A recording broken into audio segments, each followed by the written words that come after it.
Сәлеметсіздер оқушылар, бүгінгі біздің тақырыбымыз дыбыс қалай пайда болады.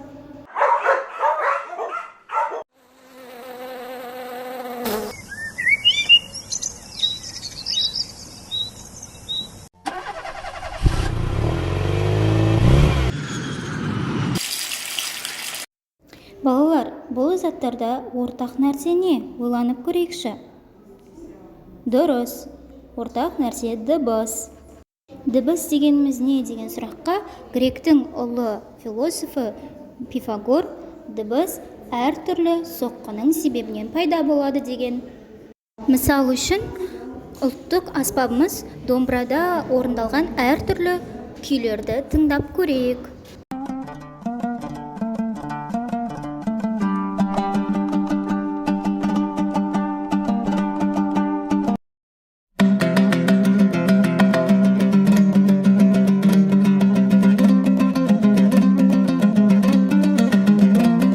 Оқушылар, сіздер домбыраның қалай дыбыс шығарғанын естідіңіздер.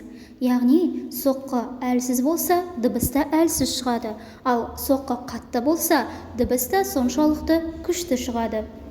Ендеше дыбыстарды қалай еститінімізді және олардың таралу ортасына тоқталайық. Дыбысты қалай естиміз? Дыбыс дегеніміз кеңістікте таралатын, көзге көрінбейтін серпімді толқындар. Дыбыс тербелетін, теңселетін, дірілдейтін физикалық денелерден шығады. Адам құлағы секундына 16 және одан көбірек тербелетін дыбыстардан бастап, секундына 20 000 тербеліс жасайтын дыбыстарға дейін естиді. Біздің құлағымыз қатты дыбысқа қарағанда баяу дыбыстарды жақсы қабылдайды. 30 децибел көлеміндегі шу қалыпты болып саналады. 80 децибелға дейінгі дыбыстар адамға зиян келтірмейді. Дыбыс 130 децибелден асса адам құлағы ауыра бастайды.